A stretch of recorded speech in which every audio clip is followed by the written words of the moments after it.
Hello guys and welcome back to We Are Racing.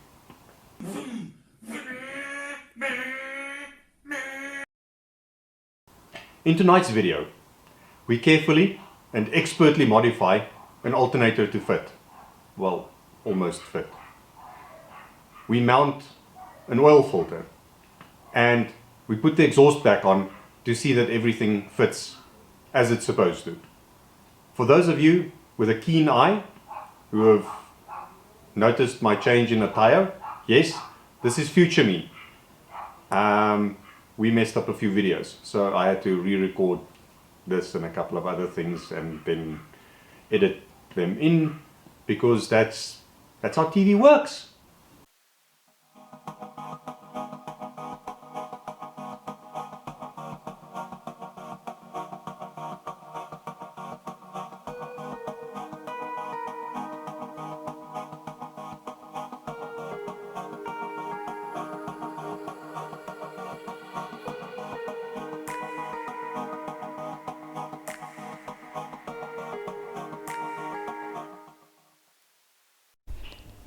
So what we've done is, in the absence of being able to bend this bracket because it's a massive piece of steel, we did try to heat it up and bend it. That didn't work. So what I did is I cut halfway through the existing weld, and then we were able to bend the bracket so that it's straight. And what I'm going to do now is use the little inverter welder to weld the bracket back in place. If you just want to take a look over here, that's where we cut the bracket halfway through, and we're just going to weld the back end there, which should be pretty easy to do. Just tell me when you're finished.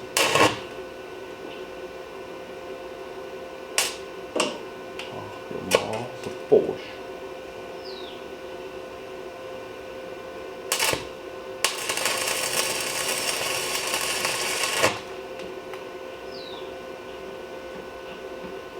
Jo. Voorbij gaan inkomen. Ik wonder of het hier voorbij zal inkomen.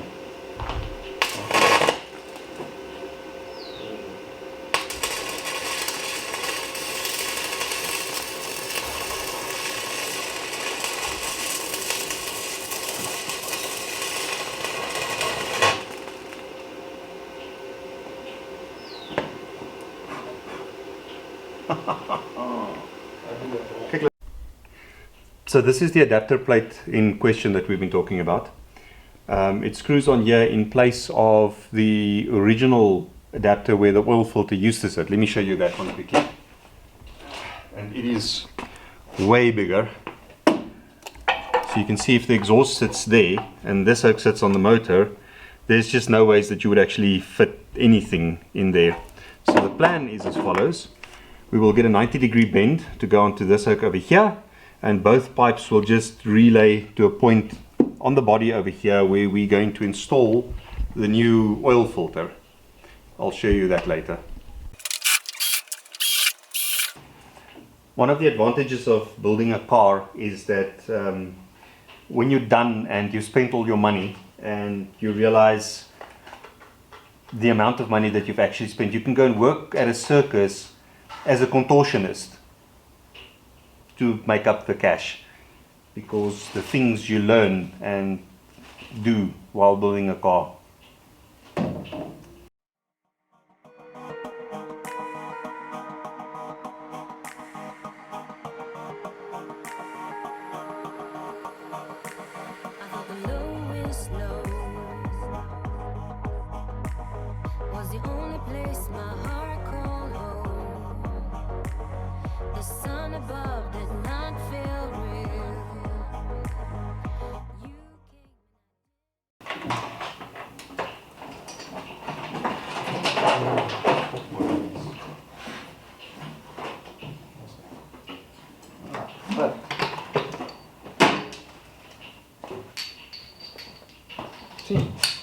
You see what I said from being a contortionist.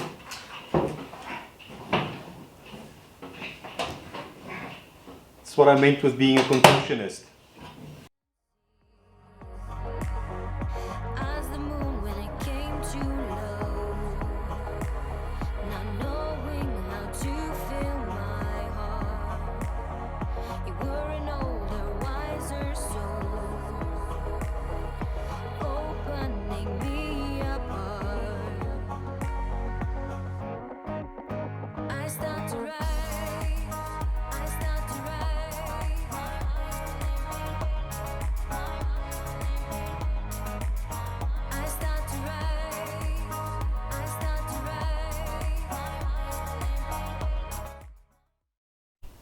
You might be wondering why we putting the exhaust back on, because it will definitely have to come off again. That's the purpose of a dry bolt. Dry bolt is to measure. Now if you look at the little bracket that we've now installed for the oil filter over here, you can see that we now have plenty space there to be able to fit the 90-degree bend that we need to fit here. We may have to take it down though, and not up over here where I initially thought it was going to go, because it might just actually go too close to the exhaust pipes. So we might actually go down with this whole assembly, which is also fine because we can just turn it and then it comes back to the actual oil filter over here, which will then also obviously be a 90-degree bend going down and running to over there, but that's flexible piping, so we should be okay with that. For right now, we're still checking clearances, making sure that everything fits as it's supposed to. I start to rise, then we collide, then we collide.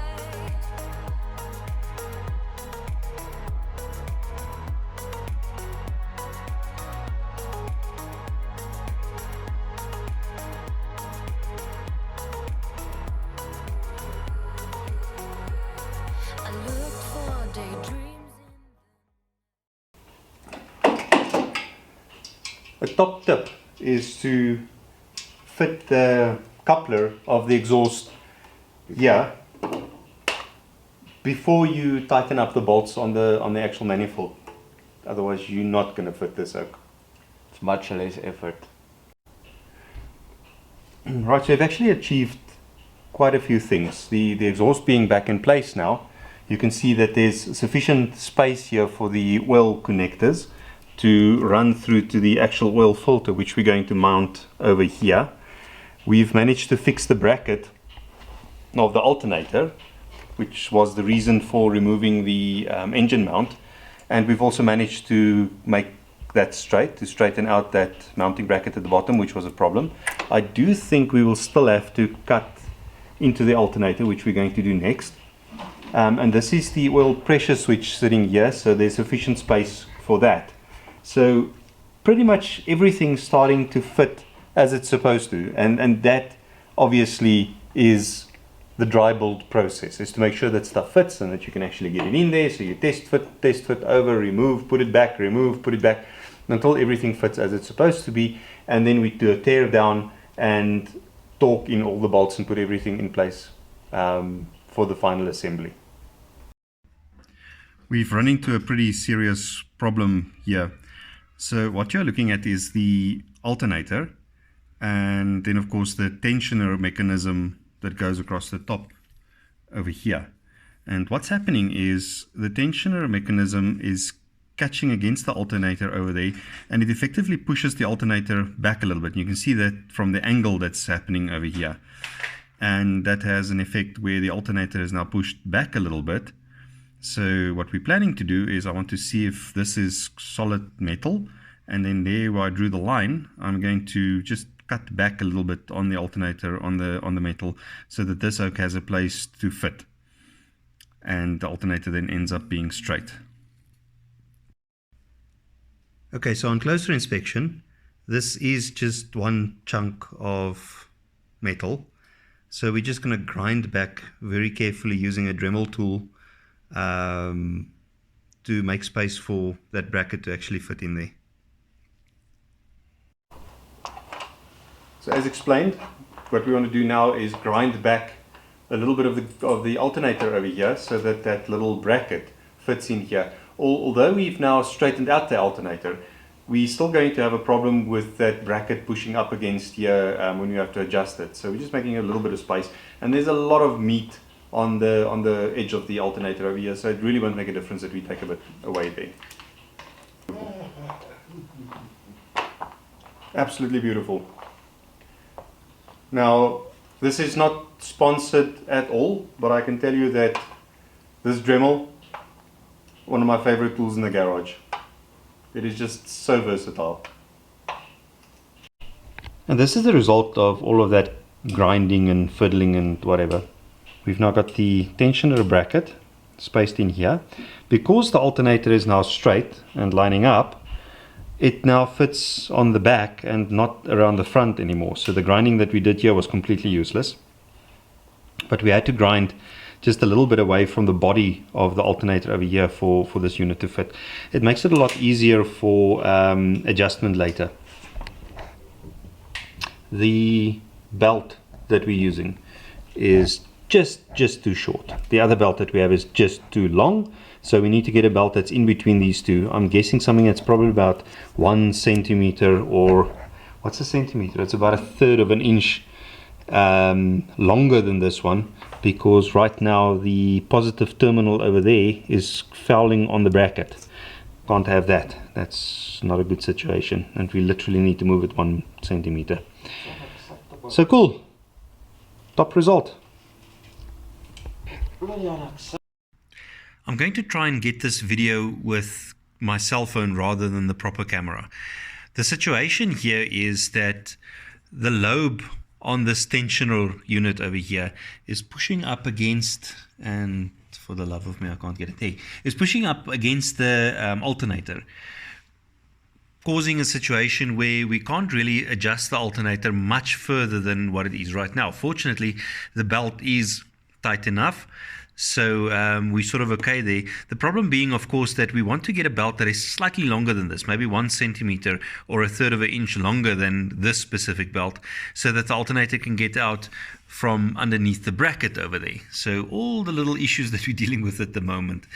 So what we're going to do is quickly grind down this lobe, because it really serves very little purpose after the unit has been adjusted and the lock nut is put in place.